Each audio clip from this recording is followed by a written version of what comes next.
দেখেন, ঝগড়াঝাটি মান অভিমানবিহীন সম্পর্ক হয় না। যে সম্পর্কে ঝগড়াঝাটি মান অভিমান নাই, ওইটা সম্পর্ক না, ওইটা রুটিন।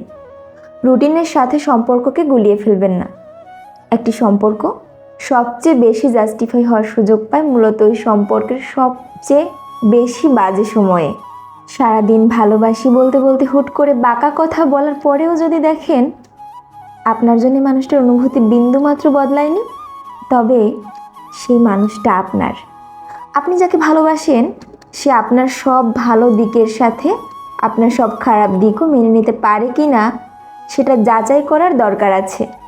সারাক্ষণ কানের কাছে ফোন ধরে রাখা, ইনিয়ে বিনিয়ে প্রশংসা করা, পাশাপাশি বসে আলতো করে চুমু খাওয়া, সারা জীবন তো আর এমন লুতুপুতু করে জীবন কাটাবেন না। সম্পর্কে আপস অ্যান্ড ডাউন আসবে। আপনি মানুষ, সাধু সন্ন্যাসী না। ভুল করবেন, অপরাধ করবেন, খারাপ সিচুয়েশন ক্রিয়েট করবেন।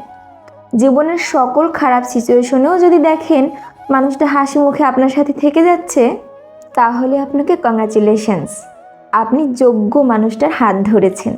ছেড়ে দিয়েন না।